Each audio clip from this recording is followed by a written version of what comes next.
musical. Bonsoir, bonsoir, chers parents. J'espère que vous êtes bien installés. Alors, pour débuter notre moment, nous allons passer le micro au révérend, au prédicateur supérieur, afin de donner la prière d'ouverture.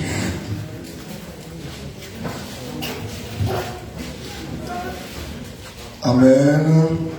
Seigneur, notre Dieu, notre roi, en ce jour, tu réunis tes enfants dans ta présence.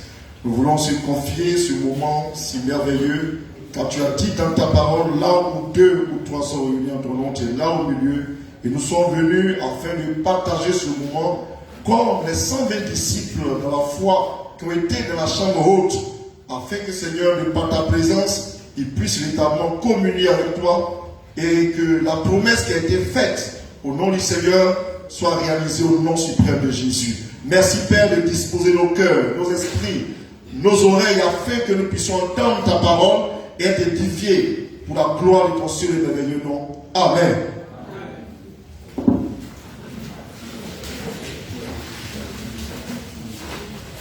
Alors, tu as dit bonne arrivée à ton voisin. Tu vas saluer ton voisin de gauche, ton voisin de droite. Tu vas lui dire bonne arrivée. Voilà. Tu vas aussi lui dire que tu as choisi la bonne part.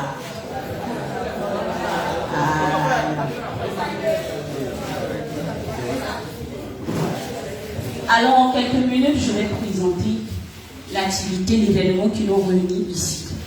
Voilà, nous sommes là pour notre conférence de Pentecôte qui a débuté depuis le lundi. Le mercredi, nous avons eu la première plénière, s'il vous plaît. Et aujourd'hui, nous avons notre deuxième plénière. Alors, c'est l'événement qui nous rassemble ici. Alors, pour les parents de Daloa, bonne arrivée, parce que vous êtes venus tomber dans un bon moment. Là où nous allons tous recevoir le Saint-Esprit pour être véritablement transformés. Amen.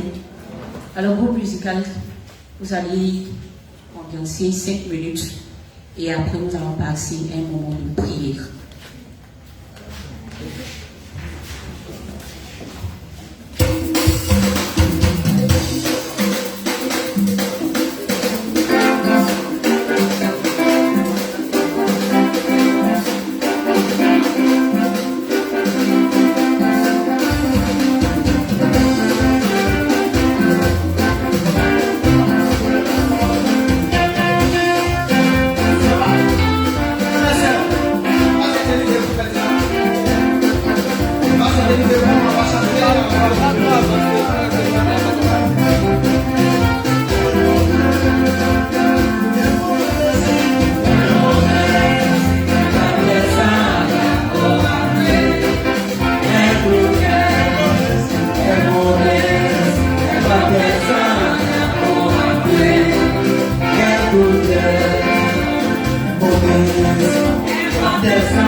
Amen.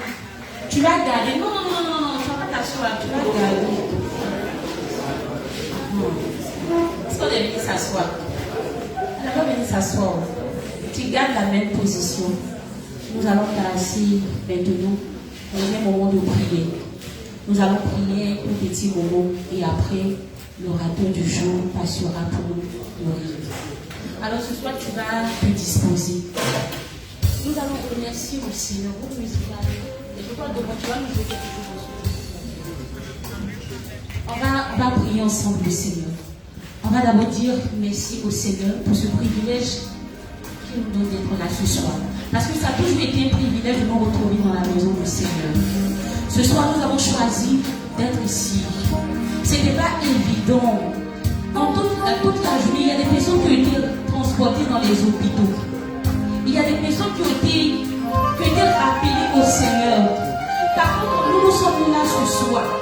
Parfois, je me dis que ce n'est pas parce que je me pose la question, je me demande, Seigneur, est-ce que ces personnes qui sont parties là, est-ce que je suis plus meilleure que ces personnes? Parce que ces personnes en train de pécher, qui sont parties, pour prier, c'est quoi? Mais lorsque tu finis de me poser ces questions, tu te rends compte qu'en fait, tu n'es pas parfaite.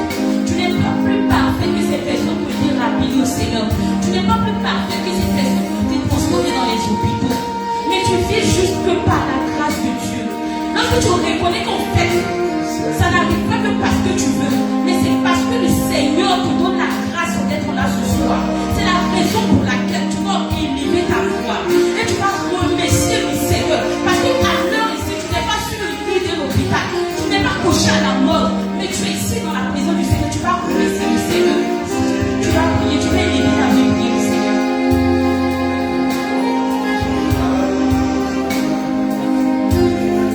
Éternel mon Dieu, Père, nous voulons te rendre grâce pour votre grâce.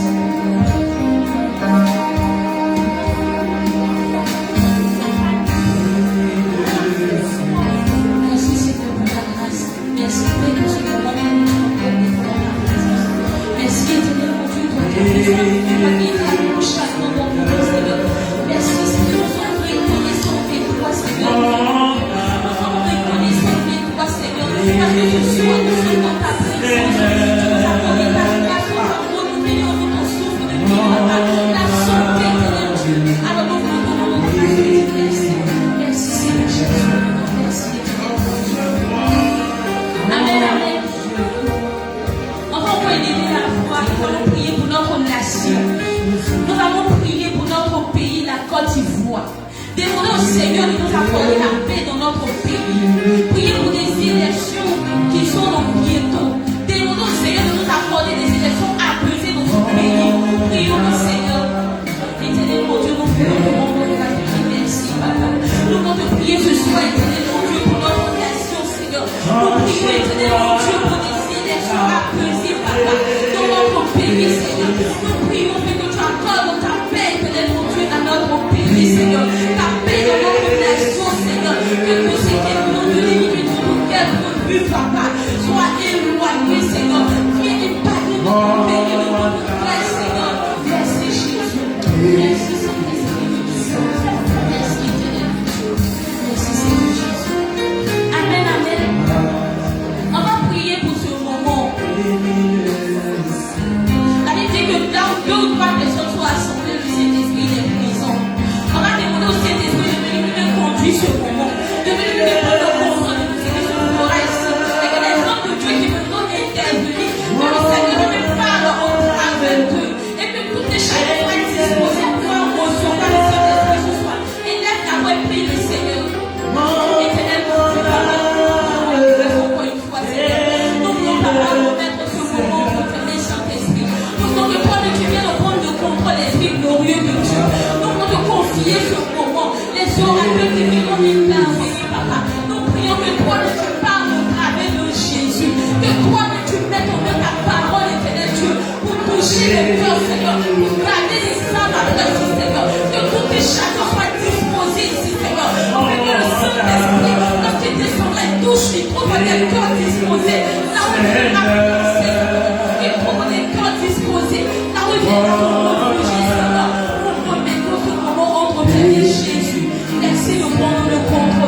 Merci Saint-Esprit de nous faire du pied maintenant. Merci à toi Seigneur.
Tu prends ton cahier, tu ouvres tes oreilles, tu ouvres ton cœur, tu te disposes, tu dis à ton voisin ne me distrais pas. Dis à ton voisin ne me distrais pas. Là on ne se connaît pas. Là il n'y a que moi et Jésus qui compte. Alors si tu veux me parler de quelque chose, c'est après la prière. Dehors là tu me parleras. Sinon actuellement je suis en connexion directe avec le Saint-Esprit. Pas de distraction, on est disposé. Alors nous allons appeler notre premier orateur. C'est un seul. Ah ok. Papa dit que c'est un seul orateur. Donc voilà.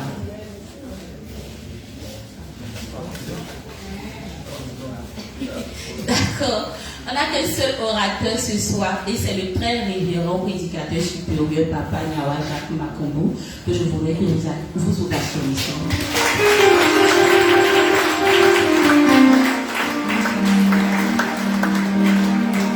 Amen. On va très vite. Il y a nos frères de Daloa qui sont venus de loin, de 400 km, et qui, malgré l'état de fatigue, demain, ils ont une prestation lors du concert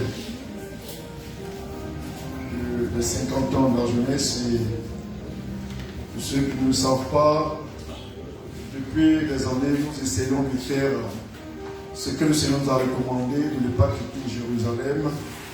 Et dans la foi, ceux qui ont faim et soif, comme on l'a dit dans Jean chapitre 7, que celui qui a soif prenne de l'eau et boire.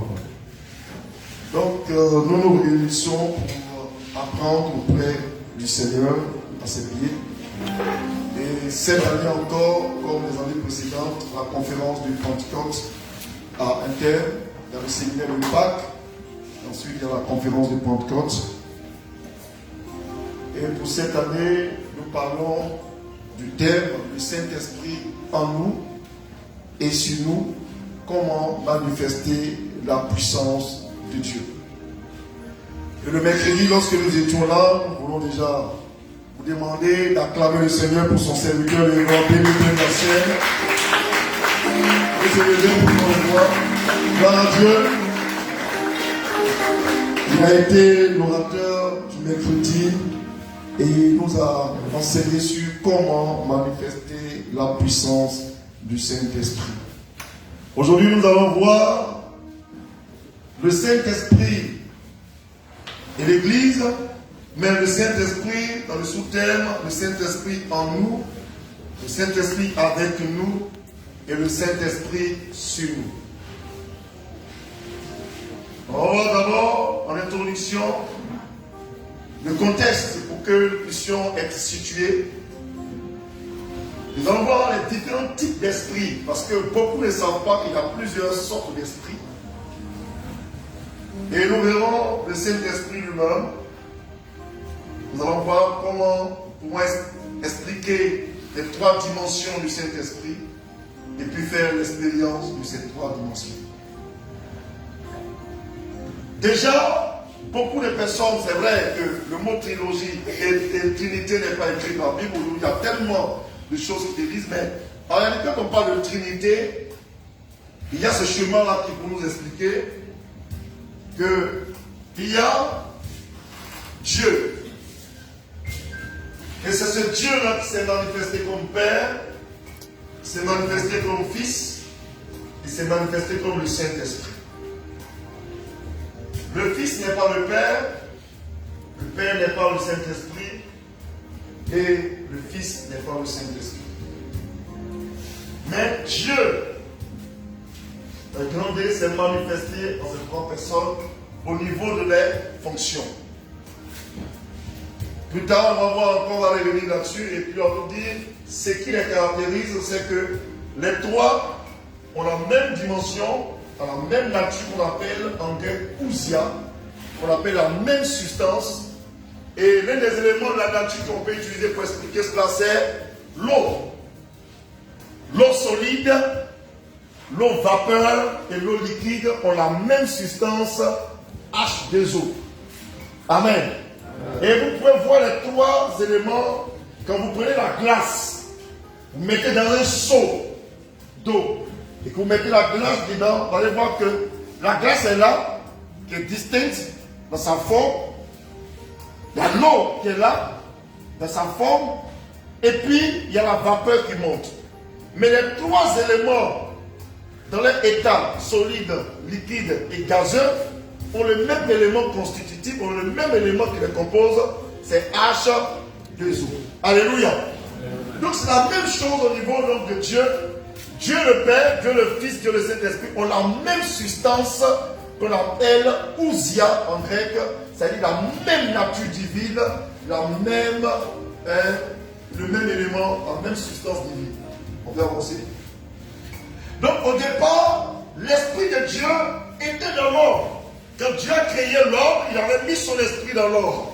Et bien malheureusement, dans Genèse 6, verset 3, Dieu a dit à la suite de la chute de l'homme, mon esprit ne restera pas à toujours dans l'homme. Alléluia. Mon esprit ne demeurera pas toujours dans l'homme. Or, le même Dieu va dire quelque chose dans Zacharie, que ce n'est ni par notre force, ni par notre puissance, mais par son esprit. Alors comment Dieu va résoudre ce problème? Son esprit ne peut pas demeurer totalement en l'homme, mais il faut que pour toute action, dans son œuvre, dans sa maison, dans tout ce qu'on veut faire pour Dieu, que tu veux parler pour Dieu, tu veux chanter pour Dieu, tu veux même sonner pour Dieu. Tout cela, c'est parce que les gens se font enseigner. Si par exemple, je donne l'exemple, si quelqu'un qui est appelé carillonneur, c'est-à-dire ceux qui sonnent, ils avaient l'esprit de Dieu en eux, au moment de sonner, juste une prière, Seigneur, je vais sonner afin que le son de cloche puisse retentir sur les 4 coins où je suis. Alléluia. Et ce n'est pas que nos propres parents inspirés, on dit quoi? On est bien, une fois, la cloche de Dieu sonne le jour de repos, le jour de Dieu. Et ça retentit sur toutes les extrémités de la terre, afin que les hommes viennent pour aller le louer, aller l'adorer. Alléluia. Donc on peut comprendre qu'un homme dans le désert, comme Jean-Baptiste, on dit crier dans le désert. Les gens n'habitaient pas le désert. Mais comment c'est fait que sa voix dans le désert a pu être entendue pour que les hommes le retrouvent là-bas? Alléluia. La même chose, le Seigneur a dit à Jésus, dis seulement un mot et mon serviteur sera guéri. Alléluia. Parce que dans les choses de la Bible, il fait des bons messagers. Quand la voix de Dieu sonne, eh bien Dieu fait en sorte que ce soit entendu là où ça doit être entendu. Alléluia. Donc on peut ici, pendant que nous prêchons ou enseignons, vous pouvez être assis, ne pas entendre, mais quelqu'un qui est à la maison entend le message et le message va venir jusqu'ici. Qu'est-ce qui fait ça? Le Saint-Esprit. Donc, Dieu va dire que On ne pourra rien faire dans sa maison sans son esprit, selon Zacharie 4, verset 6. Mais dans l'Ancien Testament, il se trouve que les hommes, nous pas tous, que Dieu va utiliser pour faire son œuvre, il va permettre momentanément, c'est-à-dire de temps en temps, que le Saint-Esprit vienne sur eux pour qu'ils accomplissent la mission et après ils se retirent. Tu peux avancer? Non, on est parti derrière. Donc, ces personnes-là, il y avait quoi? Les sacrificateurs et les prophètes. Il y avait les juges et les rois. Et puis il y avait d'autres personnes qui ne sont ni prophètes, qui ne sont ni rois, qui ne sont ni sacrificateurs, qui ne sont non juges, qui ne sont pas juges. Par exemple, Abraham, on dit que Dieu était avec lui, mais Dieu est avec quelqu'un par son esprit. Joseph, par exemple, quand vous lisez dans Genèse, on sait que Dieu était avec lui, par son esprit. Il y a Bessalien et Oliab, parce que Dieu nous a rempli du Saint-Esprit, il est capable de faire des inventions. Donc vous voyez qu'il y a des hommes qui, de façon momentanée, qui n'étaient ni prophètes, ni sacrificateurs, ni rois, ni juges, mais à qui Dieu permettait d'avoir le Saint-Esprit. Une bonne nouvelle pour nous qui sommes en jeu. Daniel n'était pas un prophète. Alléluia. Quand nous lisons dans le livre de Daniel, il dit que le jour où Dieu a permis que Nebuchadnezzar marche sur Jérusalem, il a emporté des gens. Et parmi les gens qu'il a emportés, il y avait 4 jeunes. Daniel, c'est lui qui a mort. Meshach, Abednego. Voilà. Voilà les 4. C'était 4 jeunes. Mais c'est à cause de la disposition que Daniel va prendre, lui et ses amis, que Dieu va les utiliser et il va recevoir des paroles prophétiques. C'est pour les classer parmi les prophètes. Sinon, au départ, quand vous lisez les autres, Ésaïe prophète, Jérémie prophète, Ézéchiel prophète, Michel prophète, Habakkuk prophète. Mais pour Daniel, on ne dit pas Daniel prophète, on dit non. Lorsque les présents marchaient sur Jérusalem, il emporta, il ramena à Babylone des enfants d'Israël parmi lesquels 4 jeunes. Alléluia. Voyez que, comme toi, comme Daniel, tu peux être là. Tu n'as pas besoin d'être prédicateur, prophète, pasteur. Parce que Dieu va dire, il va répondre son esprit sur toute chair. Donc si tu es disposé, le Saint-Esprit peut t'utiliser comme il a utilisé Daniel. Et tu vas recevoir des paroles prophétiques. Alléluia. Donc, on peut avancer. On peut remarquer que le Saint-Esprit ne demeurait pas en eux. Mais il pouvait se retirer et se retirer définitivement comme chez Samson. On vous disait dans 1 Juge 16, quand Delilah a trompé Samson et qu'elle a endormi et qu'il a fauté, la Bible dit qu'il pensait qu'il allait s'en sortir comme les autres fois. Il ne savait pas que l'Esprit de Dieu s'était retiré de lui. Quand vous lisez dans 1 Samuel 16, verset 14, l'Esprit de Dieu se retira de Saül et le mauvais esprit est venu sur lui. Et c'est pour ça que David, ayant compris cela, va dire dans le psaume 51, le verset 12-13, il va ne me retire pas ton esprit. Parce qu'en ce moment-là, l'Esprit de Dieu pourrait se retirer et se retirer définitivement, totalement et complètement. Maintenant, il se trouve que, pourquoi le Saint-Esprit? Parce que l'œuvre complète du salut n'était pas encore accomplie. Donc, tant que l'œuvre complète du salut n'est pas encore accomplie, eh bien, le Saint-Esprit ne peut pas demeurer en l'homme. C'est pourquoi dans Ézéchiel, Dieu m'a dit quoi? Je répondrai au plus sur vous. Je répondrai, ce n'est pas encore fait. Et je vous purifierai. J'ôterai de votre cœur un cœur de pierre. Et puis maintenant, je vous donnerai un cœur nouveau. Je mettrai mon esprit en vous. Et je vous donnerai capable d'honorer ma parole. Alléluia. Maintenant, Dieu, dans sa bonté, va vous faire des promesses. Dans Ésaïe 32, verset 15, il parle de ce que l'Esprit va venir féconder la terre comme l'eau féconde la terre. Mais on va lire Ésaïe 59, verset 20-21. Quelqu'un pour nous lire ça? Ésaïe 59, Verset 20, 21.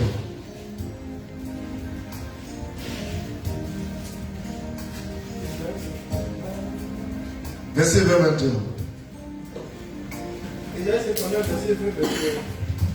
Un rédempteur viendra pour Sion. Un rédempteur viendra pour Sion. Pour ceux de Jacob, Pour ceux de Jacob se convertiront de leur péché. qui se convertiront de leur péché. Dit l'Éternel. Dit l'Éternel. Voici mon alliance avec eux. Voici mon alliance avec eux. Dit l'Éternel. Dit l'Éternel. Mon esprit Mon esprit qui repose sur toi qui repose sur toi et mes paroles et mes paroles que j'ai mises dans ta que bouche j'ai mises dans ta bouche ne se retireront point de ta ne bouche, se retireront plus, ni de la bouche de tes enfants, ni de la bouche des enfants, ni de la bouche des enfants de tes enfants. ni de la bouche des enfants de tes enfants. Ici, Dieu, alléluia, Dieu nous fait la promesse que désormais, dans les jours à venir, quand le Rédempteur viendra, pour ceux qui se convertiront, c'est pourquoi dans Acte 3, qu'est-ce que Pierre dit? Acte 3, verset 19, tu vois, repentez-vous et convertissez-vous. Alléluia. Dans 2 Corinthiens 3, verset 7, on dit quoi? Lorsque les cœurs se convertissent, bien aimé, tu es assis ici, tu es assise là, est-ce que tu es converti? Je ne parle pas de ce que tu vas prier dans les temples. Je ne parle pas de ce que tu sois pas membre d'une chorale. Je ne parle pas de ce que, même moi-même qui porte la soutane, je peux porter la soutane et puis ne pas être converti. Ça, nous-mêmes les hommes de Dieu, on n'aime pas entendre ça. On aime prêcher aux autres, mais on n'aime pas se prêcher à nous-mêmes. Or, il est bon de se prêcher à soi-même. Parce que la Bible va dire, examinez-vous vous-même pour savoir si vous êtes dans la foi. Quand chacun de nous se lave, chacun se regarde dans la glace, c'est-à-dire dans le miroir. Et quand tu es là dans le miroir, tu es tel que tu es. Tu ne vois pas l'image de quelqu'un d'autre. Alors si tu vas dans le miroir, il va quelqu'un d'autre, il faut fuir. Alléluia. Amen. Si tu regardes dans le miroir et tu vois quelqu'un d'autre, c'est que vraiment, quand tu te regardes dans le miroir, tu te vois toi-même. Tu t'analyses toi-même. Et ça n'a rien à voir le fait que je sois dans une communauté dite église Aris, dite église évangélique, dit quoi, église pentecôtiste, buisson Adam, montagne en feu, montagne en eau, rocher, c'est pas ça. Ça n'a rien à voir. Le problème aujourd'hui, c'est que beaucoup dans les églises, je pouvais dire dans les communautés, dans les dénominations, pensent que le fait d'appartenir à une communauté, pensent que le fait d'être engagé dans un groupe choral, garde ou bien service d'ordre, les autres ils appellent ça d'ordre, nous on appelle ça garde. Bon.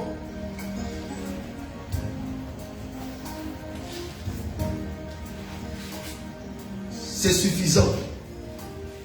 Dit que on est sauvé. Non. Occuper un poste dans l'église ne fait pas de toi quelqu'un qui est converti. Malheureusement, vous voyez qu'aujourd'hui, on se concentre plus sur quoi? Les festivités. Dimanche, on va fêter, on va manger, partager le repas. C'est bien. Et ton âme, et ton esprit, qu'en est-il? Et comme je répète, la bonne nouvelle, c'est que ça ne dépend pas des pasteurs. Ça ne dépend pas du prophète. Ça dépend de ta relation avec Dieu.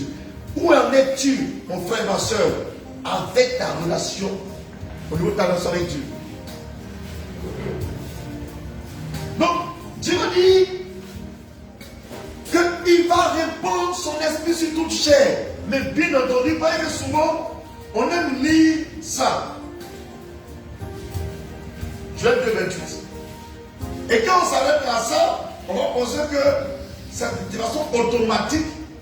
Comme nous sommes dans les derniers temps, tout le monde aura le Saint-Esprit.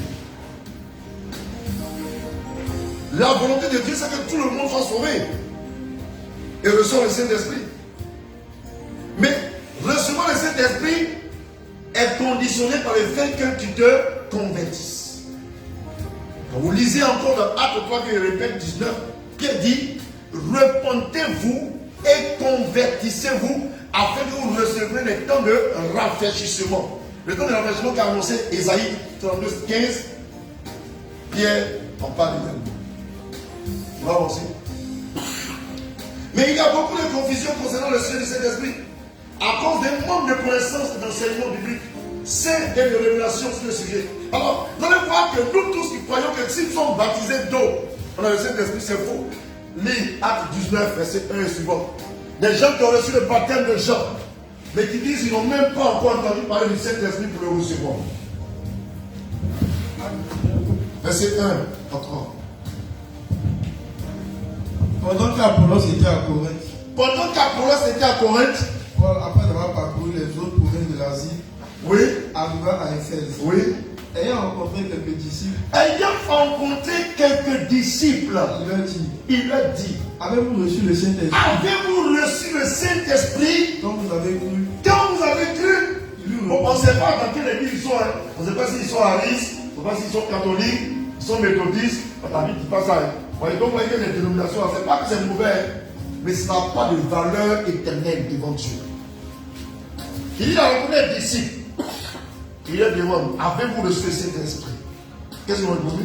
Il lui répondit, nous n'avons même pas entendu qu'il y a un Saint-Esprit. Il dit, alors, donc s'ils n'ont pas entendu qu'il y a un Saint-Esprit, comment ils peuvent maintenant le recevoir? C'est la question. Ça veut dire pas, quand tu manques de connaissances sur quelque chose, tu ne peux pas chercher à expérimenter la chose. Alléluia. Amen. Les gens, il faut continuer, il dit, de quel baptême avez-vous été baptisé? Ils ont répondu quoi? Du baptême de Jean. Du baptême de Jean. Oh, le baptême de Jean. Jean a baptisé pour que les gens viennent à la repentance. Matthieu 3, verset 11. Jean dit, je vous baptise d'eau. Mais un temps vient où celui qui vous baptise du Saint-Esprit et de feu. Du feu du Saint-Esprit. Donc, bien aimé, parce que tu peux recevoir le baptême d'eau et puis mourir aller à l'enfer. Alléluia. C'est pour ça que ça n'a rien à voir avec les dénominations. Ça n'a rien à voir. Et ça, c'est genre de message, les gens n'aiment pas entendre. Des gens, ils ont reçu le baptême des gens. Eux, ils ont été plongés dans l'eau. On leur fait sortir. Mais dit, on n'a même pas entendu qu'il y a un Saint-Esprit. C'est pourquoi si attend seulement que le culte de Pentecôte, c'est une prédication qu'on fait. Et que après cela, tu ne cherches pas toi-même à développer ta relation avec Dieu. Bien aimé, il faut dès maintenant te remettre en cause. Il n'est pas encore tard. C'est comme nous disons aux gens, on peut te baptiser, on peut te rebaptiser. Mais si tu n'as pas le Saint-Esprit, lis-moi Actes chapitre 8, verset 12. Verset 9 à 12. Il y a un certain Simon qui même été baptisé. Mais il n'a pas reçu le Saint-Esprit. Pourquoi? Parce que son cœur n'était pas converti. Actes 8, verset 12. Mais quand il eut cru à Philippe, Oui. il a annoncé la bonne nouvelle du royaume de Dieu Oui. et du nom de Jésus-Christ. Oui. Hommes et femmes juste filles baptisées. Oui. Simon lui-même crut. Même Simon lui-même crut. Un ancien magicien. On dit lui il a cru. Et après avoir été baptisé, il a cru. On l'a même baptisé. Maintenant, il est verset 22, verset 23. répands-toi. Quel dit? Répands-toi. Dis verset 22 d'abord. Répands-toi donc de ta méchanceté. Répands-toi donc de ta méchanceté. Et prie le Seigneur pour que la pensée de ton prie cœur le Seigneur afin que la pensée de ton cœur te soit pardonnée. S'il est possible. Vous voyez, quelqu'un qui a cru, qui a même été baptisé, mais qui n'a pas reçu le Saint-Esprit. Amen. Amen. Il a cru. Il a même été baptisé. Mais il n'est pas sauvé. Bien aimé, vous savez que nous sommes sur la terre, mais très peu parmi nous pensent à l'éternité. On pense que notre vie c'est sur la terre. Insultez-moi sur la terre. Insultez-moi sur la terre. Ça ne fait rien. Ça fait quelque chose. Amen. Pourquoi aujourd'hui, vous qui êtes d'abord venez ici, là, vous savez qu'aujourd'hui, vous quittez Taroua. Vous savez que vous prenez un car. Et que quand vous allez à Abidjan, escale, tout ça, un ballon.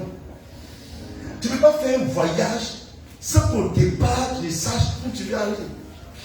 Imaginez-vous que vous soyez à une gare et qu'on demande, ma soeur, tu vas où? Ah, je voyage. Mais tu vas où? C'est en fonction de ton lieu, ta destination que tu as pour le ticket. Imagine quand tu arrives à l'aéroport et tu dis, non, je voyage, mais tu vas où? Je voyage, tu vas où? Bon, on dit, bon, il est suspect. Il est suspect, attendez. Alléluia.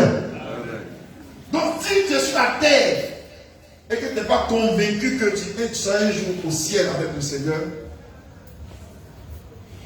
or, le Saint-Esprit va te rassurer. Ce n'est pas le pasteur, ce n'est pas ta dénomination, c'est le Saint-Esprit qui va te rassurer toi-même, toi et lui. Il te rassure. On va voir ça.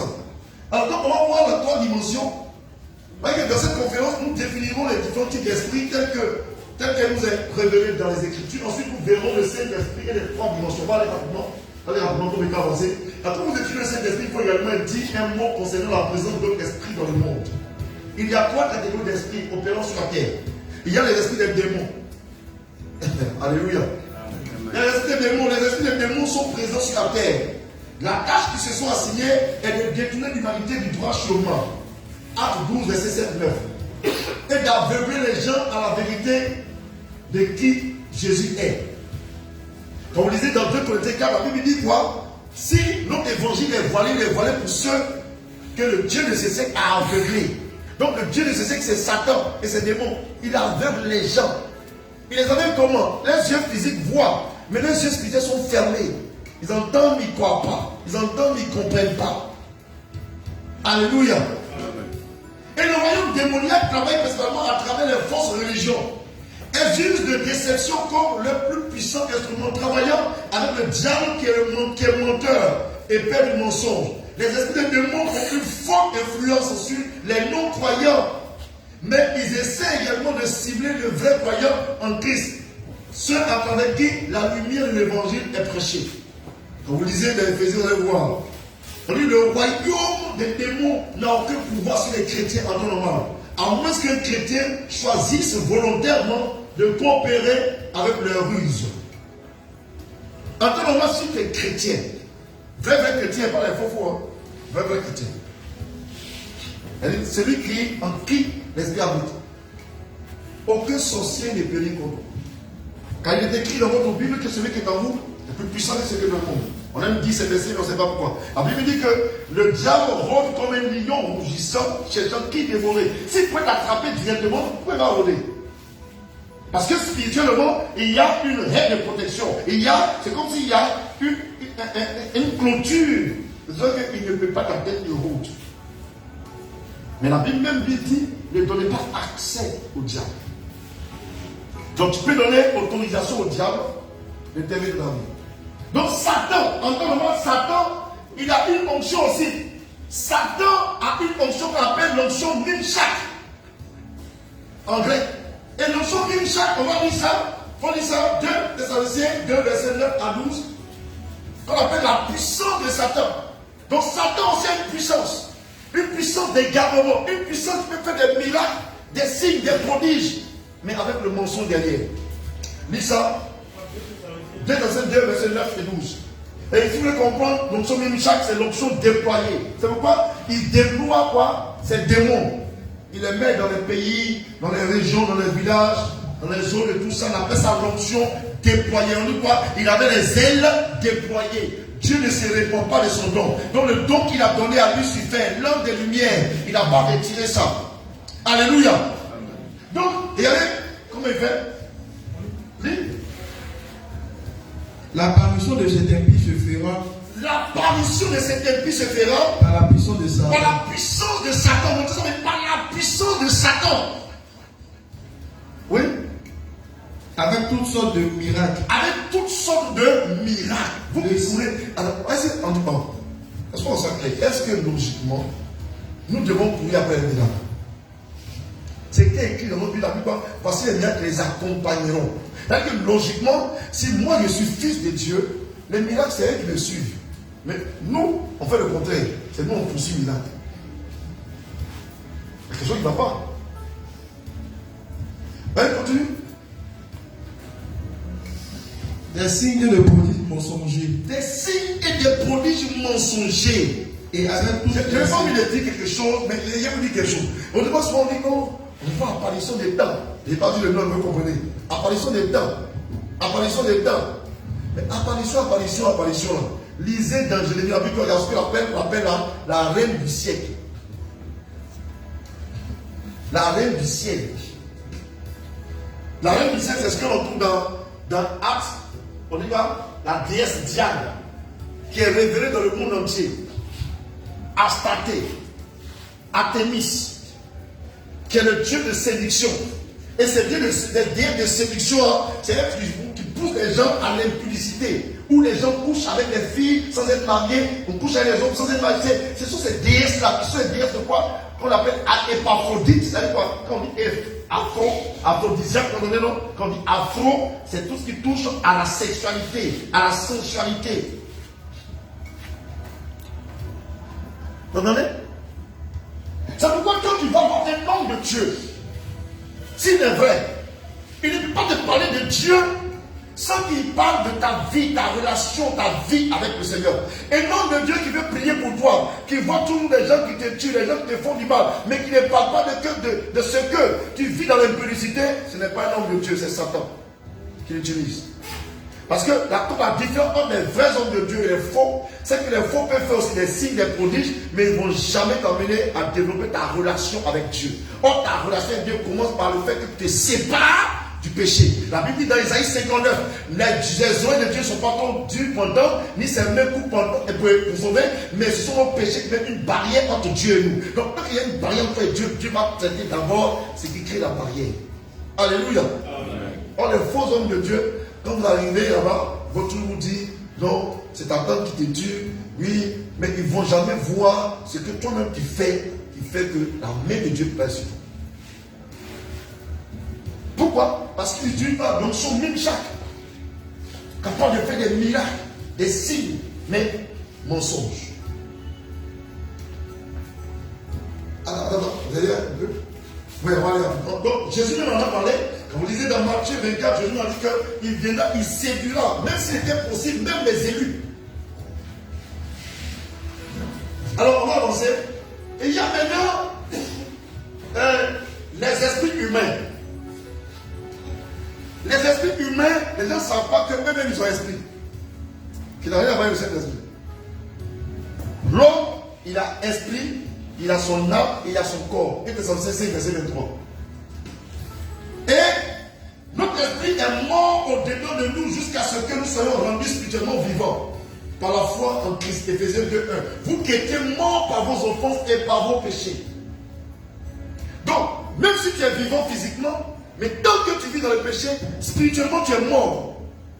Et c'est parce que spirituellement tu es mort que tu ne peux pas accepter encore la parole de Dieu. Il faut qu'il y ait un saut, un déclic dans le cœur. Alléluia. Amen. La Bible enseigne que quand un être humain meurt physiquement, son esprit quitte son corps. Et ceux qui sont en Christ vont être présents avec le Seigneur. Ceux qui meurent sans Christ sont gardés pour le séjour du jugement. Vous pouvez voir la parabole du pauvre Lazare et du riche. Mais il se trouve que ces esprits qui quittent leur corps, ceux qui ne sont pas sauvés là, le diable peut les imiter, peut se déguiser en prenant leur image. Et puis venir, c'est eux qui sont les revenants. Alléluia.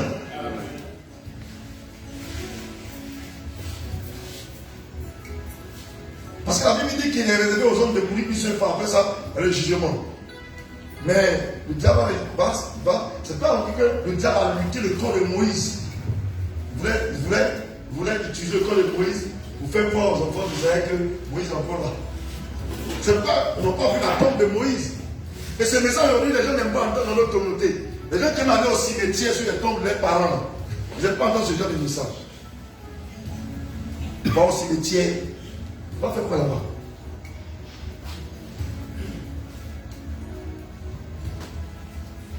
La Bible dit, il y a un homme qui vient interroger les morts.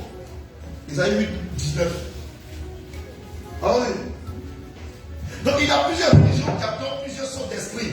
Il y a même des gens qui croient qu'ils peuvent communiquer avec l'esprit d'un ancêtre. Voilà. Ah, mon grand-père qui est mort. Il faut finir. Et quand les gens meurent, on fait un peu de riz, ou bien d'attiquer, ou bien foufou. Et puis on met dans la chambre où le devin dormir. Et puis on dit, bon, il va venir manger. C'est quoi ça? Et quelqu'un qui est mort, il peut manger en gros. Avant même, on voit les gens, on met ce cœur et puis on met assiette, on met jeton, on dit c'est les transports. Dans d'autres même, quand les gens meurent, ils ne sont pas sûrs qu'ils sont morts naturellement, ils mettent le couteau, un miroir, et puis ils disent comme ça.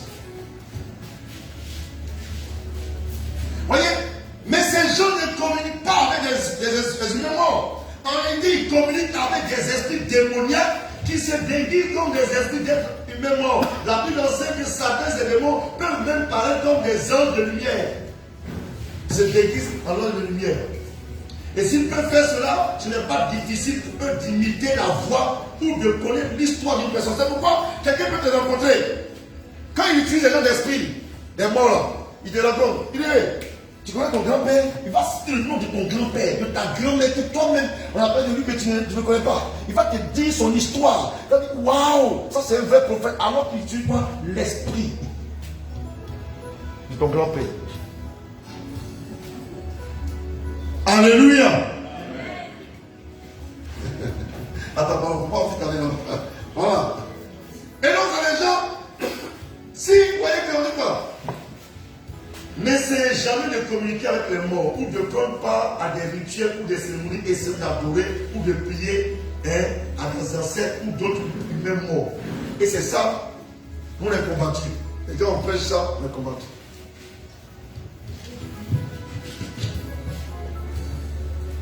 Dieu n'est pas le Dieu des morts, mais le Dieu des vivants. Alléluia. Notre Dieu n'est pas le Dieu des morts, mais le Dieu des vivants. Alors, les gens disent, mais si, on peut dire, quand on dit le Dieu d'Abraham, on n'a pas dit le Dieu des morts. Parce qu'on sait qu'Abraham, il est dans le sein de Dieu. Et donc, quand on dit le Dieu d'Abraham, on n'a pas dit de dire quelque chose qui est faux. Donc, si tu dis que le Dieu de William Wadiari, c'est pas mauvais. Ça, c'est bon. Mais quand tu dis, par exemple, ton grand-père qui s'appelle Yahoo, grand-père Yahoo, tu vois, il souffre ici, hein. Oui, ces esprits-là, chaque fois, normalement, s'ils sont chez Dieu, et puis c'est pour vos prières, normalement, tout le monde veut l'argent, non? Tout le monde veut travail, veut mariage. Pourquoi c'est quand tu vas demander ça? Fais pas faire. Fais pas. Oui, souvent il faut avoir un bon sens. Être intellectuel et avoir un bon sens, c'est pas la même chose. Hein. Le bon sens, ça c'est quand même réfléchir. La foi, ce n'est pas d'aveugle. La foi n'est pas aveugle. On dit quoi? Christ dit quoi? Voyons leur foi. Nous marchons par la foi et non par la vue. Donc si vous faites ça, vous invitez l'interaction démoniaque. C'est ce que la Bible dit. Il y a dans 1 Samuel 28, quand Saül est allé évoquer l'esprit de Samuel. En allant vers une magicienne qui lui l'a chassé dans le temps. Mais quand il était dans les problèmes, il a fait appel encore à cette déesse, en fait, cette magicienne. Et qu'est-ce que c'est lui? Il est mort misérablement, lui et son fils. Alléluia. Il y a des gens qui ont les photos de leurs parents décédés dans leur maison. Et chaque fois, ils vont consulter. Maman, tu vois quand je souffre, non? Si tu fais ça, enfin, je dis ça. Il y a des gens qui ont photo de leur papa. Et papa, si tu étais là, depuis que tu es parti là, tu vois comment je souffre, non? Il ne va pas venir te chercher. Enfin, il ne veut pas t'aider. Mais à force de faire ça, tu nous invites maintenant un esprit Puisque tu crois en ça. Et puis un jour tu as parlé et dit, oui ma fille, je suis là. Alors pourquoi tu es là? Alléluia. Alléluia. La Bible dit dans les 8, si on vous dit d'aller interroger les morts, dites, un peuple ne cherchera pas petit son Dieu qui est vivant. On peut avancer. Donc vous voyez que maintenant on dit voir le Saint-Esprit. Donc vous voyez qu'il y a les esprits démoniaques, il y a les esprits humains et de nos parents morts qui peuvent influencer nos vies négativement. Et on peut penser que c'est l'Esprit de Dieu. L'esprit humain même, ou bien l'esprit de divination même, peut faire quoi? Il y a eu dans Acte 16, il est arrivé que même la femme qui peut dire des demi-vérités, hein, elle disait quoi?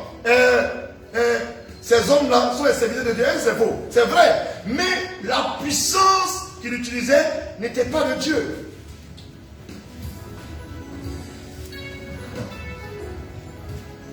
Tu vois, aujourd'hui, des gens donnaient des révélations et puis des gens les acclament. Attends.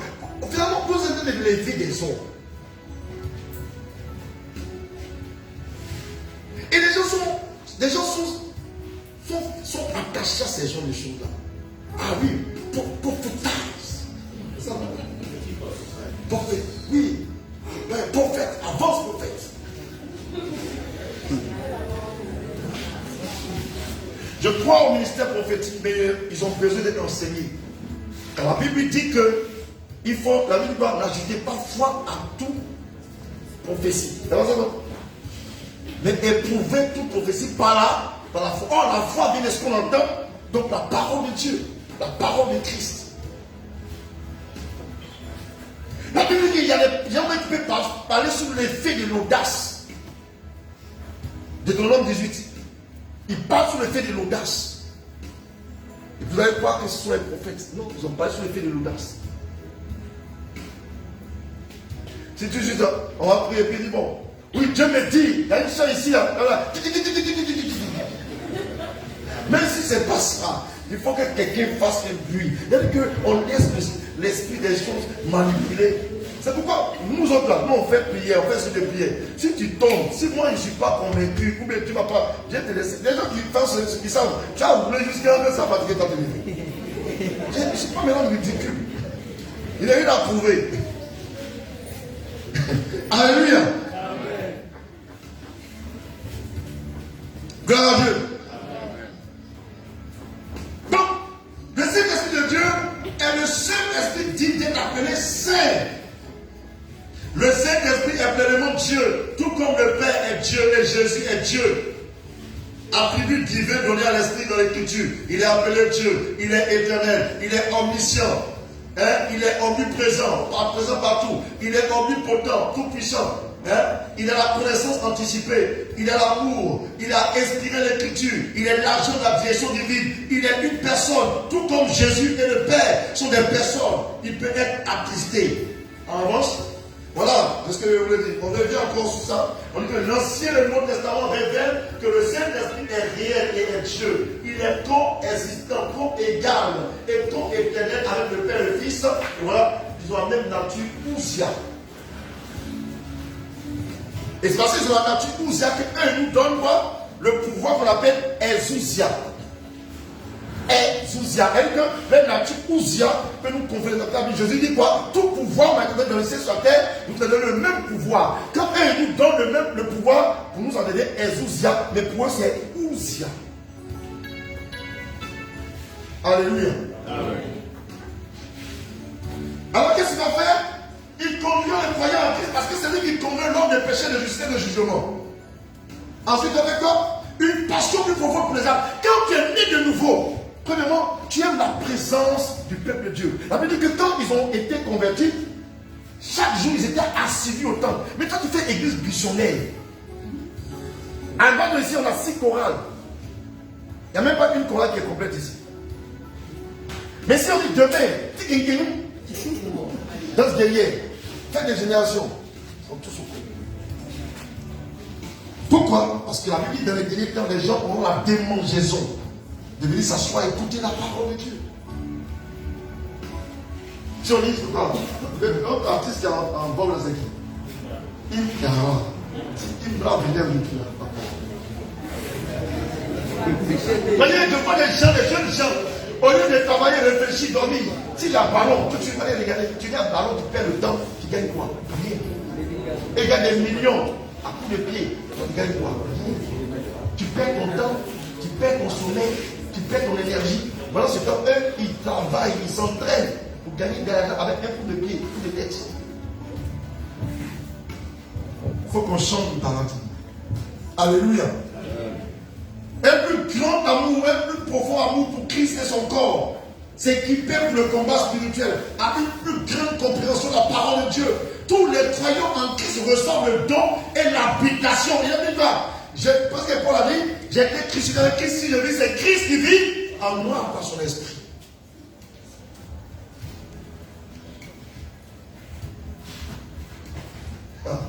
Alléluia. Le baptême du Saint-Esprit est pour un remplissage et développement de l'Esprit de Dieu. Ce baptême ne nous rend pas plus sauvés ou plus aimés. Il y a des gens qui ne comprennent pas. Le fait qu'on soit, le baptême du Saint-Esprit est pour tous les croyants. La Bible dit dans 1 Corinthiens 12, vous tous qui avez été baptisés par l'Esprit, vous formez un seul corps. Une personne s'est jouée de manière surnaturelle au corps universel de Christ par le salut. Et le corps universel de Christ, ce n'est pas l'église à risque, catholique, évangélique. Non, le corps universel de Christ, c'est tous ceux, les hommes et les femmes, grands ou petits, qui, ayant entendu l'évangile, la Bible dit à tous ceux qui l'ont reçu, à tous ceux qui croient sur lui, donné le pouvoir de devenir enfants de Dieu, lesquels sont nés de la chair et du sang, mais de la volonté de Dieu. Et la Bible dit quoi? Que nous tous qui avons été baptisés comme ça, là, en Christ, ayant le dépôt du Saint-Esprit, nous formons un seul corps. Alléluia. Amen. Donc, on va parler maintenant de Saint-Esprit en nous. Le Saint-Esprit en nous, qu'est-ce que ça fait? La Bible dit dans Romains 8, verset 16, le Saint-Esprit rend témoignage à ton esprit que tu es enfant de Dieu. Est-ce que tu as ce témoignage-là? Ce n'est pas le prophète, ce n'est pas le pasteur, ce n'est pas le prédicateur, ce n'est pas l'évangéliste. Le Saint-Esprit lui-même rend témoignage à ton esprit en parlant à ta conscience que maintenant j'habite en toi. Si tu n'as pas encore ça, à la fin de ce message, tu vas demander au Seigneur de venir habiter ton cœur. Alléluia. Et tu vas voir qu'il va te rendre témoignage. C'est une expérience personnelle. Ça se vit personnellement. Ça ne se décrète pas. Ce n'est pas un pasteur qui dit non, et je décrète. Non, c'est le Saint-Esprit qui rend témoignage à ton esprit que tu es enfant de Dieu. Donc, premièrement, il va te marquer, il va te sceller. Quand il te rend ce témoignage, il va te sceller aussi. C'est comme si il fait une marque. Vous voyez les bouteilles d'Awa, quand on regarde, c'est Awa. Bouteille de quoi? Céleste. Vous savez que c'est céleste. Là, il y a tous les signes. Quand c'est organe aussi, on sait. Quand c'est Kyrène aussi, on sait. C'est la même chose quand on portait Was Côte d'Ivoire, Hollandais, Itaguette, Chicanvi, alors, Fancy. On sait tout ça là. Alléluia. La même chose. C'est comme à la mairie. Quand tu vas à la mairie de Corondi, le cachet de la mairie, c'est signifié quoi? Mairie de Corondi. Mais le cachet là, tu vas à Damé, il y a son cachet. Tu vas au plateau, il y a son cachet. Donc, c'est que la marque, le sceau, c'est pas son nom, c'est la même sceau là, c'est signature. Alléluia. Amen. Vous pouvez avancer? L'œuvre et le ministère du Saint-Esprit commence en nous à travers nous au salut. Quand tu es sauvé, le Saint-Esprit habite en toi. On peut continuer. On va voir maintenant le Saint-Esprit avec nous. Le Saint-Esprit avec nous, nous parlons tous ensemble. Le Saint-Esprit avec nous, c'est quoi? C'est pour nous conduire, c'est pour nous diriger, c'est pour nous orienter, c'est pour nous conseiller, c'est pour nous montrer la voie à suivre, nous faire connaître la volonté de Dieu. Vous voyez que si tu n'as pas cette expérience, tu ne peux pas savoir les choses. Avançons. Donc, tous ceux qui sont conduits par le Saint-Esprit sont fils de Dieu. Romains 8, verset 14. Donc, ça veut dire que si tu n'es pas conduit par le Saint-Esprit, tu n'es pas fils de Dieu. Le mot fils ici, c'est quoi? Être mature, atteindre la maturité, être capable de discerner ce qui est bien et ce qui est faux. Il nous conduit dans toute la vérité en nous enseignant toutes choses. On va pouvoir avancer. Il conduit dans toute la vérité. Quand le constateur sera venu, l'esprit de vérité vous conduit dans toute la vérité. L'une des premières actions de la direction de cet esprit est de révéler la vérité divine. Alors, quand tu entends, comme ce que nous sommes d'enseigner, si le Saint-Esprit est avec toi, il va te dire exactement que je suis en train de dire, c'est vrai, mais c'est faux. C'est pourquoi les chrétiens de Béret, pendant que l'apôtre Paul prêchait, ils examinaient l'écriture pour voir si ce que Paul disait était exact. Alléluia. Amen. Le discernement des fausses doctrines, la compréhension progressive du plan de Dieu pour notre vie. Il ne parle pas de lui-même, mais il transmet fidèlement ce qu'il reçoit du Père et du Fils. Il annonce des choses à venir. Le Saint-Esprit prépare l'Église à ce qui vient. Cela peut inclure des révélations prophétiques. Dans 1 Corinthiens 2, il dit ce n'est pas les choses que l'œil a déjà vues, les choses que les oreilles ont entendues, mais les choses que le Saint-Esprit révèle à ceux qu'il est. Alléluia.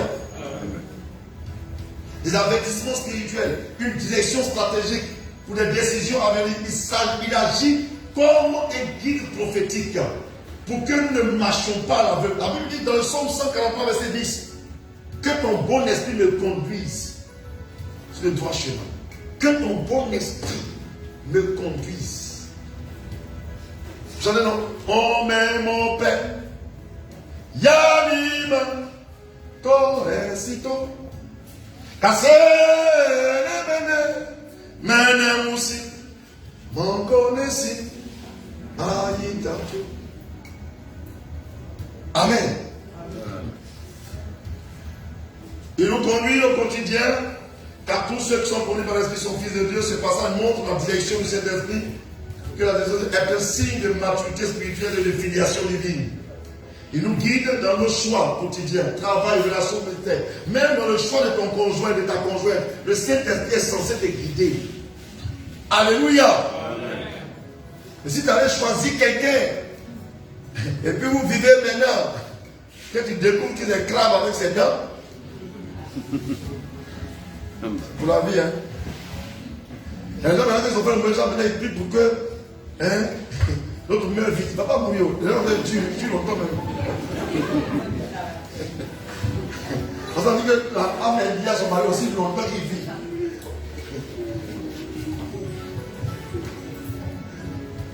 Après, mais tu pries pour que ça les femmes fassent une faute, mais le mari fasse une faute pour qu'il divorce. Il n'y a pas de divorce, hein. Tu as choisi, tu as subi. Alléluia. Et je voudrais dire aux jeunes filles, tu peux même pas pour toi et puis aller à l'enfer. Ou bien, c'est écrit dans la Bible, ne fréquente pas l'homme qu'on est. Donc il faudrait que ton mariage, c'est un des éléments. La Bible dit que c'est le mystère entre Christ et l'Église. Donc la femme qui doit t'accompagner. Souvent on ne marie pas l'homme qu'on veut, hein. On marie l'homme qu'il te faut. On ne marie pas aussi la femme qu'on veut. On marie la femme qu'il te faut. Alléluia. On appelle ça la femme et l'homme de la destinée. C'est nous celle qui t'accompagne, qui te soutient, qui est vraiment ton aide, qui ne devient pas un fardeau pour toi. Au plan spirituel, moral et financier, dans tous les aspects, t'accompagne. C'est ça, on dit femme soumise. C'est-à-dire que l'homme a une mission, une destinée, tu deviens sa compagne de destinée. Alléluia. Ça, c'est une autre parenthèse, je vais enseigner sur le mariage. Alors, le Saint-Esprit sur nous, c'est le revêtement, l'onction, la puissance. Alors, tant que le Saint-Esprit ne vient pas sur toi, tu ne peux pas manifester la puissance. Même au mari, lis Luc 1, verset 30 et suivant. Luc 1. Donc, on est loin pour une démonstration de puissance et d'évangélisation. Mission intérieure et extérieure. Ça, c'est une révélation que Dieu m'a faite. Quand il dit, par exemple, qu'on sera à Jérusalem, c'est une mission intérieure. Et nous, l'Église a une autre mission intérieure. Il faut qu'il y a beaucoup de personnes qui viennent à l'Église et qui ne sont pas encore converties. Il nous faut une mission intérieure d'évangélisation. Que les cœurs se convertissent. Que les vies soient transformées. Alléluia. Amen. Pardon, on va aller vite. Luc 1, verset 30 secondes. L'ange lui dit, ne crains point, Marie, oui, car tu as trouvé grâce devant Dieu. Oui. Et voici, tu deviendras enceinte. Oui. Et tu enfanteras un fils. Oui. Et tu lui donneras le nom de Jésus. Oui. Il sera grand et sera appelé fils du Très-Haut. Oui. Et le Seigneur Dieu lui donnera le trône de David, son père. Oui. Il régnera sur la maison de Jacob éternellement. Oui. Et son règne n'aura point de fin. Oui. Marie dit à l'ange, Oui. comment cela se fera-t-il? Comment ça se fera-t-il? Maintenant, on va expliquer le principe. Oui. Puisque je n'ai point connu, je ne connais point d'homme. Oui. L'ange lui répondit, L'ange lui répond. le Saint-Esprit viendra sur toi. Le Saint-Esprit viendra. Il n'a pas dit le Saint-Esprit viendra en toi. Hein. Il dit le Saint-Esprit viendra sur toi. Les gens pensent que l'onction là, c'est seulement une puissance. Non, l'onction c'est la présence même du Saint-Esprit. Mais qui vient te revêtir de sa présence. C'est quand Jésus a dit quoi? Vous recevez une puissance, le Saint-Esprit survenant sur vous. C'est comme si, si on avait, prochainement on fait les dessins. On fait un peu faire la vie comme ça, et puis il vient, il te couvre comme ça. Il y avait un peu comme les poules couvrent les yeux. Voilà. Ça.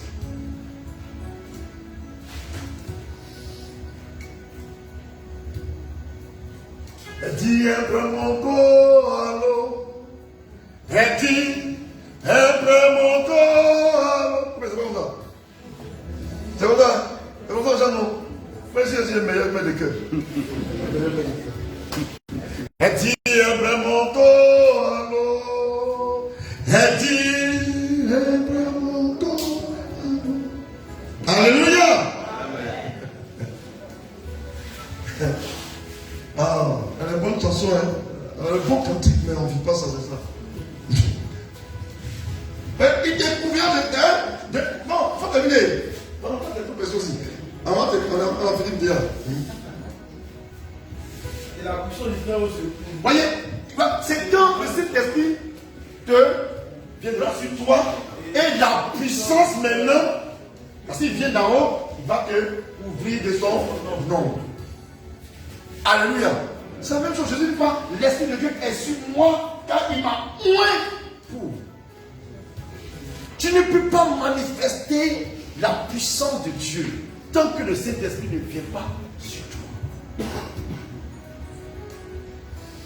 Donc le Saint-Esprit en toi, c'est pour une transformation intérieure. Le Saint-Esprit avec toi, c'est pour te diriger, te conduire. La Bible dit dans Galates 5, verset 25, si vous êtes dans l'Esprit, marchez aussi selon l'Esprit, la direction divine. Maintenant, le Saint-Esprit sur toi, c'est lui qui te rend capable, c'est lui qui t'équipe pour pouvoir chanter et tes chants vont transformer des vies, les paralytiques vont marcher parce que tu as l'onction du sang. Mais ce revêtement-là ne peut pas se faire si tu vis dans le péché, tu ne vis pas dans la sanctification. Je ne sais pas, vous avez des belles voix, mais ça ne transforme pas. Des voix angéliques. Mais les Aïcha chantent comme ça aussi. Alléluia. Mais c'est pas quand il parle. Aïe, aïe, aïe, aïe. C'était les gens mon vécu.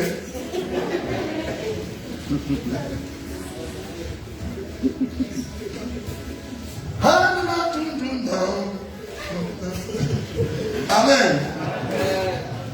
Il chante ça. Aïcha connaît la voix. C'est des voix tonitruantes. Alléluia. Donc, vous voyez, allons-y. Donc, maintenant, on va les différents types d'onction. Il y a transfert d'onction vivant.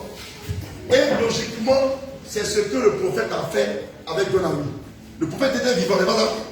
Le prophète était vivant. Et puis maintenant, il a transmis son onction à qui? À Donami. Vous voyez que Moïse était vivant, il a transmis son onction à qui? À Josué. Élie était encore vivant, et puis transfert son onction à Élisée. Mais nous, quand quelqu'un meurt d'abord là, c'est plus transfert d'onction en vivant. Là, c'est un remplacement.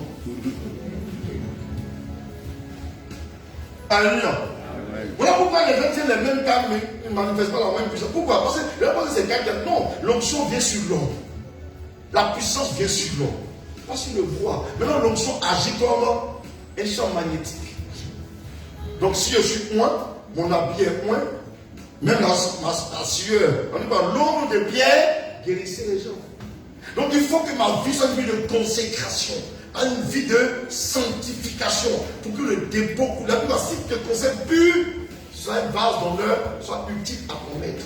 Mais si tu ne te conserves pas plus, le robinet, quand le robinet est sale, là, c'est l'eau sombre. Les sources d'eau vive couleront. Alléluia. Donc, David pouvait, pendant que Saül vivait encore, cela déclenche parfois les conflits spirituels. Donc souvent surtout quand celui qui avait l'onction au départ, et qu'avant son départ, Dieu s'est quelqu'un d'autre, ça crée des conflits. Et actuellement, il y a un système de bouleversement que Dieu va créer dans plusieurs communautés. Parce que Dieu cherche des personnes qui vont porter son onction d'une dimension de puissance d'évangélisation intérieure et extérieure.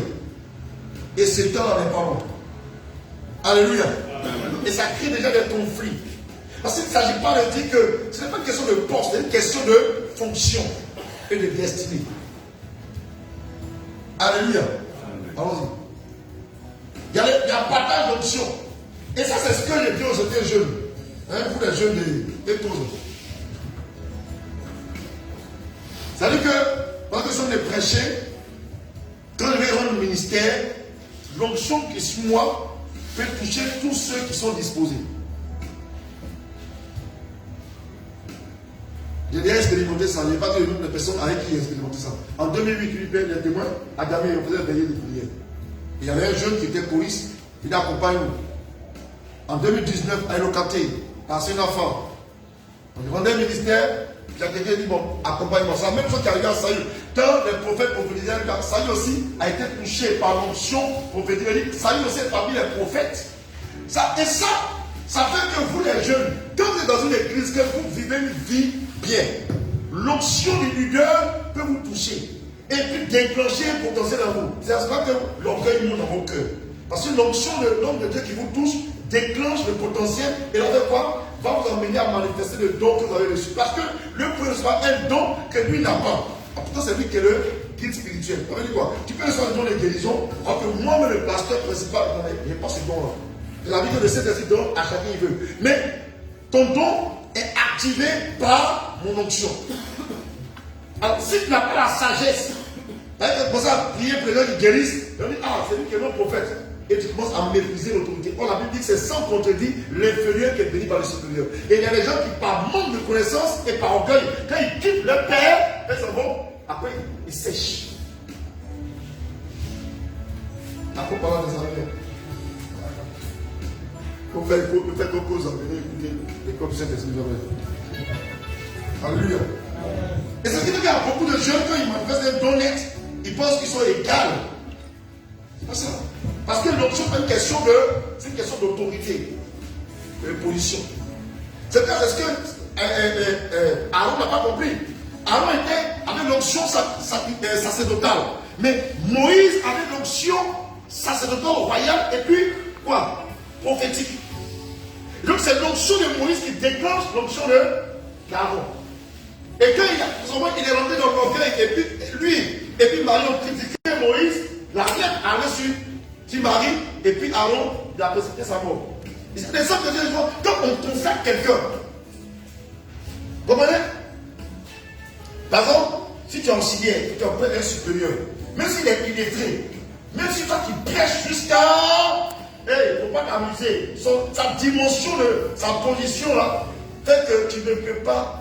C'est lui toujours qui va te bénir. Et ça, beaucoup de monde de sagesse avec ça.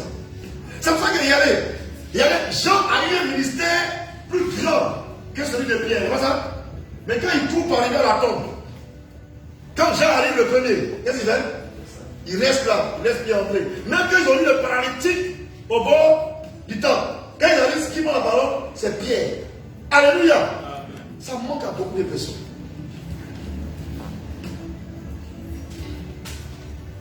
Mais Jean avait cette sagesse qu'il laissait toujours celui qui détenait l'autorité toujours. Et c'est dans ce sens que nos parents inspirés, c'est toujours le prédicateur chef ou bien un supérieur qui prie d'abord. Et en réalité, c'est lui qui essaie de l'autel. Il ne faut pas le bousculer. Ça manque à beaucoup de jeunes. Il y a des choses on fait par manque de connaissances. Et c'est sur les petits secrets là qui font que les uns, les autres impactent et d'autres n'impactent pas. Parce que Dieu connaît ton cœur. Si dans ton cœur tu méprises celui qui est devant toi, que tu ne l'honores pas, tu vas dessécher.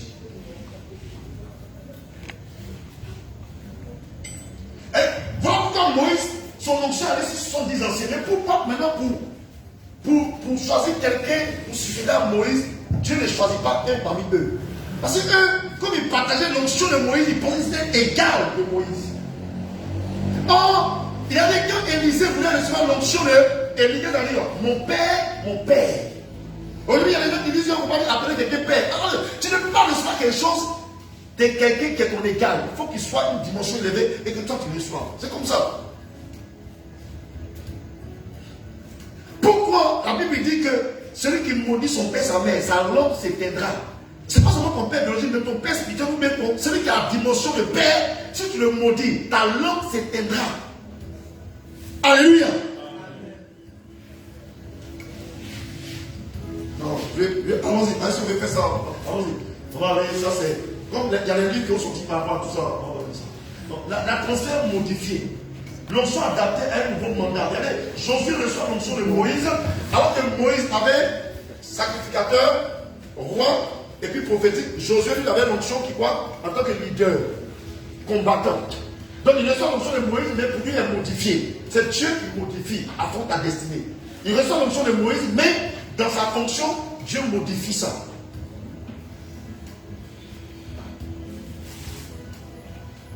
Donc, Josué reçoit l'onction de Moïse, mais pour un mandat de contexte. Regardez, la pensée diminuée, la perte graduée d'onction. Regardez, c'est ça. Parce que David, et Salomon reçoit l'onction de David, parce que David était encore vivant quand il a choisi. Mais de Salomon à Roboam, l'onction a diminué. Et l'onction peut diminuer si le cœur n'est plus attaché à Dieu et n'honore pas celui qui est avant toi. Et c'est ce qu'aujourd'hui plusieurs églises vivent. C'est-à-dire aller à base d'honneur, ceux qui quittent leur pasteur précisément, quand ils vont là. Pour les premières heures, ça marche. Et après, tous ceux qui quittent les pères, tous ceux qui quittent précipitamment, ils dessèchent. Ça diminue. L'onction de l'église sur lequel est partagé dans le Nouveau Testament, c'est ce que la Bible dit quoi? N'attristez pas le Saint-Esprit et n'éteignez pas l'Esprit. Dans le Nouveau Testament, dit quoi? N'attristez pas et n'éteignez pas l'Esprit. Tu peux avancer? Alors, le but est différent. On va sauter ça, c'est des choses. Voilà. On va faire le résumé de l'œuvre du Saint-Esprit. C'est que le Saint-Esprit en nous, c'est la nouvelle naissance, c'est la transformation intérieure. Le Saint-Esprit avec nous, c'est la direction, la conduite, la marche chrétienne. Et puis le Saint-Esprit, dans chaque cas, il y a un Ancien Testament et puis un Nouveau Testament. Parce que Dieu a annoncé avant, quand il est dans la nouvelle naissance, c'est annoncé dans Ézéchiel. Il mettait l'Esprit nouveau en vous. Et puis dans Jean 3, 2 Corinthiens 3. Le Saint-Esprit avec nous, Psaume 114, verset 10, et puis Romains 8, verset 14. Le Saint-Esprit sur nous, c'est l'onction, la capacité divine, une démonstration de puissance. Esaïe 10, verset 23, la graisse fera éclater le joug. Puissance, dimension. La graisse fera éclater le joug. Et puis après, vous recevez une puissance. Le Saint-Esprit sur vous, vous êtes témoin. Bien aimé, on vient de finir. Le musical va nous conduire dans un moment d'approbation, on va prier. On va juste rendre grâce. Si tu as vraiment suivi l'enseignement, tu vas dire sinon, Seigneur, pour tout ce que je viens d'entendre, peut-être que tu as déjà entendu, si tu as déjà entendu, c'est déjà bon. Et si c'est la première fois que tu entends, dis Seigneur, je veux expérimenter les 3 dimensions. L'Esprit de Dieu en moi, l'Esprit de Dieu avec moi, l'Esprit de Dieu sur moi. Pour être un fils à ton image. On va se lever, on va prier, on va prier. On va prier au Père. Oui, c'est ça. Je vais dire simplement, Seigneur, merci. Merci d'avoir conduit dans ce moment d'enseignement, d'édification, où tu m'as révélé des vérités profondes, Seigneur. Je te dis merci pour toutes ces paroles que tu nous as révélées, que toute la gloire te revienne. Merci, Seigneur. Il y a des choses que je ne savais pas. Le nom du Père, vous serez les témoins de cette vie.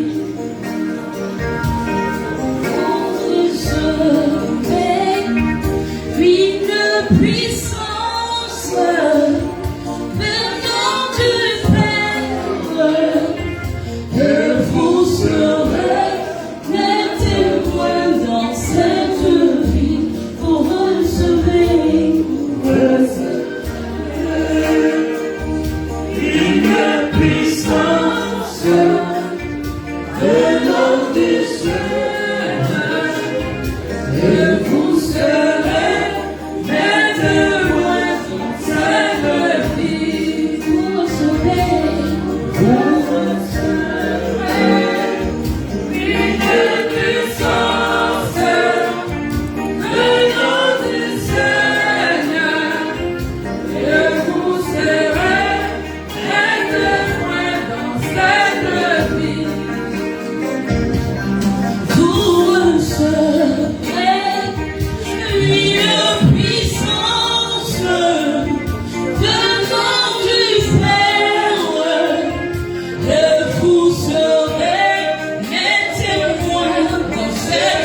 Saint-Esprit, lui pour recevoir une puissance de l'enfer, et vous serez mes témoins pour cette vie. Vous serez une puissance.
Ce message et qui sait que depuis que tu fréquentes ta dénomination, tu n'as pas encore fait l'expérience avec une des dimensions du Saint-Esprit, à commencer par le Saint-Esprit en nous. Il y a tous ceux qui l'ont reçu, à tous ceux qui croient en son nom. Il a donné le pouvoir de devenir enfant de Dieu. Et si tu es ici que tu n'as pas encore reçu le Seigneur, dis Seigneur, comme ceux qui ont écouté le discours de Pierre et qui ont dit, et qui ont eu le cœur, ils vont toucher que devant nous faire homme frère. Il dit, repentez-vous, afin que vos péchés vous soient pardonnés et que vous receviez le don de Dieu, le don du Saint-Esprit. Ce don du Saint-Esprit qui vient en nous. Quand tu crois en parole, il dit qu'en croyant du cœur, tu parviens à la justice. Et en confessant de ta bouche, tu parviens au salut. Dis Seigneur, j'ai entendu ton message. Et je sais qu'au-dedans de moi, il y a un vide en forme de toi, Dieu. Et ce que toi, ton esprit peut me remplir. J'accepte d'être crucifié avec Christ. Afin que si je vis, ce soit Christ, l'esprit de Christ qui vit en moi. Seigneur, j'ai entendu ce message. Mais je n'ai pas encore entendu le témoignage du Saint-Esprit. Mais témoignant que je suis ton enfant. C'est pourquoi ce soir, Seigneur, je me présente devant toi. Toi qui connais mon cœur, ce cœur qui est rempli jusqu'à ce qu'il devienne le cœur de pierre. Tu as promis que tu enlèveras ce cœur de pierre et tu mettras un cœur nouveau. Tu mettras ton esprit en moi. Seigneur, je vais expérimenter ta présence en moi. Parle au Seigneur, commence à prier, Seigneur. Toi qui es dans ce cas, commence à prier. Dis Seigneur, je vais expérimenter le Saint-Esprit en moi. Enlève le faux et viens asseoir dans mon cœur. Et donne-moi d'expérimenter cette transformation intérieure. Parce que tu as dit que lorsque les cœurs se convertissent, le voile est monté. Et que ma vie est transformée de gloire en gloire par le Saint-Esprit. Merci Seigneur. Seigneur, je veux que tu aies expérimenté cette dimension de ta présence. Ta présence.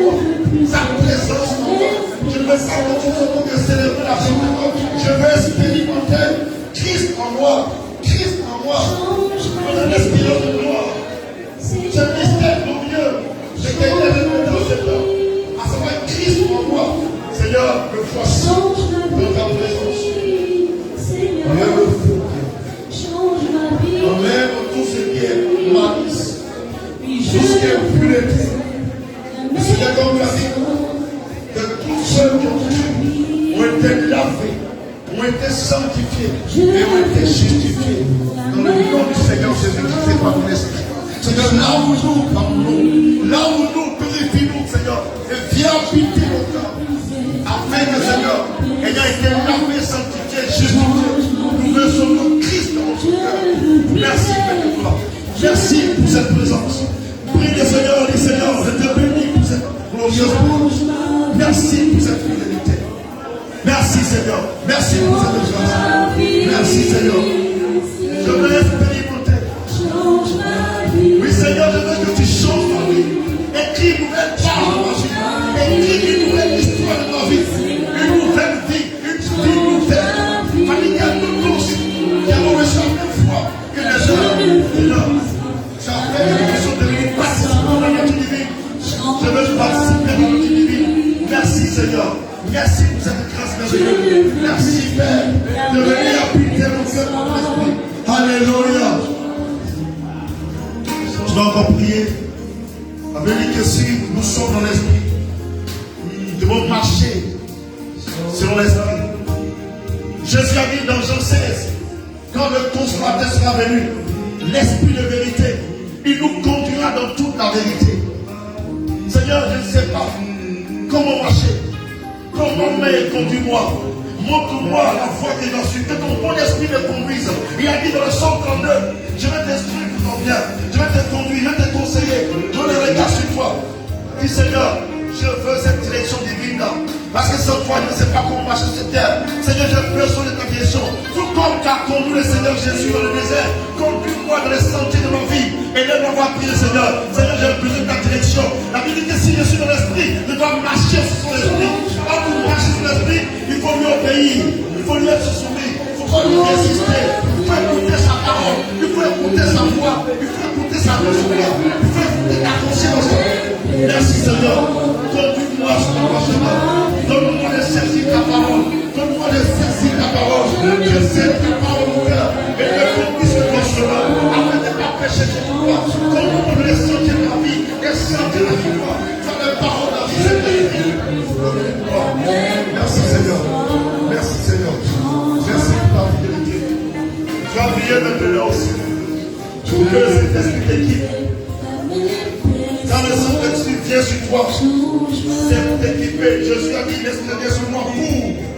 Quand le Saint-Esprit vient, c'est pour. Seigneur, je veux ton onction pour chanter la gloire de ton nom. Je veux ton onction pour prêcher la gloire de ton nom. Je veux ton onction pour être un évangéliste. Je veux ton onction pour parler de toi partout, je serai. Quelle soit la lumière que je vais prendre la bonne de l'Église, prie le Seigneur. Et le nom de le Seigneur, Saint-Esprit vient sur moi. Vous recevrez une puissance.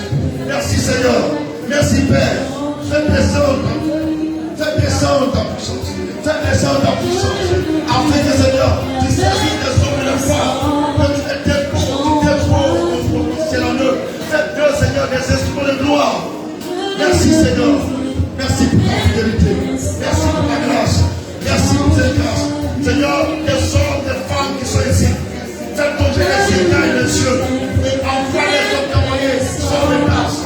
Envoie-les comme tu as envoyé. Envoie-les comme tu as envoyé. Barnabas et Saul, le pour laquelle tu as appelé. Équipe-nous de ta présence. Équipe-nous de ta capacité divine. David dit, voyez comment tu as point du Saint-Esprit et de force. Jésus de Nazareth qui a fait de mieux en mieux. Seigneur, donne-nous ta vie de mieux en mieux. Propager ta parole. Annoncer tes vertus. Proclamer tes paroles. Merci Seigneur. Seigneur, je vais expérimenter ces trois dimensions. Je vais être celui, le Seigneur, un qui est de beau. Merci Père de gloire. Que la gloire soit manifeste. Au nom de Jésus. Merci Seigneur. Alléluia. Les questions suivies. Tu vas juste lever la main, lever en grâce, on va partir. Tu vas juste lever la main. Signe d'abandon entre la main de Dieu. Seigneur, voici tous ceux et toutes celles qui, comme les 120 disciples de la chambre haute, se sont séparés des choses du monde, se sont mis à part dans ce lieu, dans cette salle de fête, pour élever la voix, pour écouter ta parole, cette parole qui nous transforme, qui nous vivifie. Et nous avons vu les trois dimensions de l'Esprit. L'Esprit de Dieu en nous, l'Esprit de Dieu avec nous, et l'Esprit de Dieu sur nous. Car tu as dit toi-même que l'Esprit, le Saint-Esprit, que le monde ne peut recevoir parce qu'il ne connaît pas et ne voit pas. Mais nous, il sera à nous. Et il est descendu depuis plus de 1900 et quelques années. Et maintenant, nous voulons expérimenter, Seigneur, les trois dimensions. Donne à chacun de nous de voir le Saint-Esprit en lui, présentant dans son être, enraciné, fondé en Christ, afin que nous expérimentons cette vie de transformation intérieure, que nous puissions être transformés, que le dépôt d'amour que donne le Saint-Esprit soit planté en nous, Père de gloire. Et donne-nous, Seigneur, d'être conduits par le Saint-Esprit, que nous acceptions d'être conduits par lui, comme lorsqu'il conduisait Paul. Il a interdit Paul d'aller dans une ville, et en songe, en révélation, en vision, tu as donné d'aller à Philippe. Seigneur, nous voulons véritablement que tu nous donnes cette direction. Comme tu l'as dit dans le psaume 143, que ton bon esprit me conduise sur la voie droite, sur le droit chemin. Seigneur, équipe-nous, fais-nous savoir ce qu'il faut. Épargne-nous les mauvais chemins, les mauvais endroits. Même si tu nous fais marcher dans le désert, comme tu as dit, tu es notre berger. Même quand nous marchons dans l'ombre de la vallée de la mort, nous ne craignons aucun mal, car tu nous conduis vers les verts pâturages. Merci Seigneur, que cette direction divine soit évidente dans notre vie, dès maintenant et pour toujours. Seigneur, révèle-nous maintenant de ta présence. Et donne-nous cette capacité dont nous avons besoin, pour accomplir les desseins que tu as pour chacun de nous, Père de gloire. Certains ont été appelés à être des pasteurs, d'autres ont été appelés à être des évangélistes, d'autres ont été appelés à être des apôtres, d'autres ont été appelés à être des prophètes, d'autres sont appelés à être des instruments de gloire en tes mains pour chanter à ta gloire. Merci Seigneur de nous équiper pour ta gloire. Donne à chacun de nous d'être sous ton onction, sous ta puissance, afin d'expérimenter cette puissance. Il y a des gens à qui tu donneras les dons de guérison, les dons de miracles, les dons de parler en langue, les dons de ceci. Seigneur, comme cet esprit, c'est toi qui le fais, ce n'est pas nous. Tu donnes à chacun, tu les distribues comme tu le veux. Mais fais de nous des hommes et des femmes qui expérimentons ces trois dimensions. Que chacun dise Amen, Amen, Amen. Amen.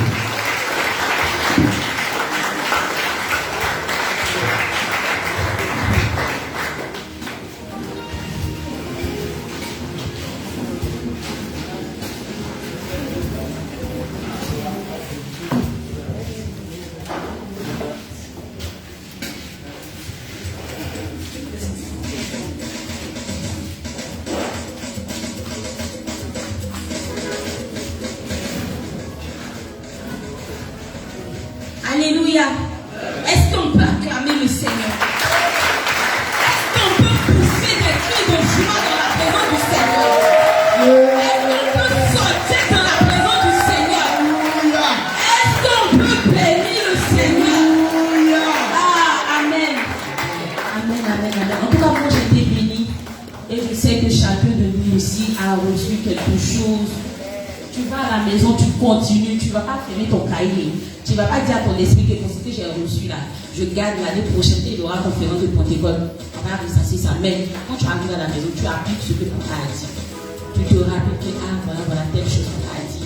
Tu cherches maintenant à avoir une intimité avec le Seigneur, une relation avec le Seigneur, chercher à te connecter avec le Saint-Esprit. Parce que là, nous croyons que chacun de nous a reçu sa part. Chacun de nous a reçu le Saint-Esprit au lieu. Donc tu arrives à la maison là, tu développes ça, tu nourris le Saint-Esprit de sorte que, en tout cas, il faut t'arranger à ne pas attrister le Saint-Esprit que tu as reçu. Parce que c'est lui qui va te conduire, qui va t'orienter dans tous tes choix à faire, pour ne pas que tu te trompes. Donc maintenant on a fini. Tu vas apporter ce que tu as envoyé dans la maison du Seigneur, parce qu'on ne vient pas dans la présence du Seigneur les mains vides. Ce que tu as envoyé, tu as venu donner au Seigneur. Offrande, groupe musical.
Alléluia. Bon, c'est la fin. Nous avons fini notre programme. Il est temps de nous séparer. Les informations aujourd'hui, on est pour minuit. Demain samedi, on dit il y a une rencontre à Djamé. Et j'ai vu, c'est ça non? Abidjan à Djamé. Et puis au sein de l'église ici, nous avons la journée nettoyage sportif. Voilà. Donc nous invitons chacun à prendre part à cette activité. Nous allons nettoyer notre église, notre village, rendre ça bien propre pour recevoir le Saint-Esprit en vrai ce dimanche-là. Donc c'est un peu ça. Voilà. Nous avons terminé. Papa fera la prière de clôture et nous allons nous séparer. Merci. Amen.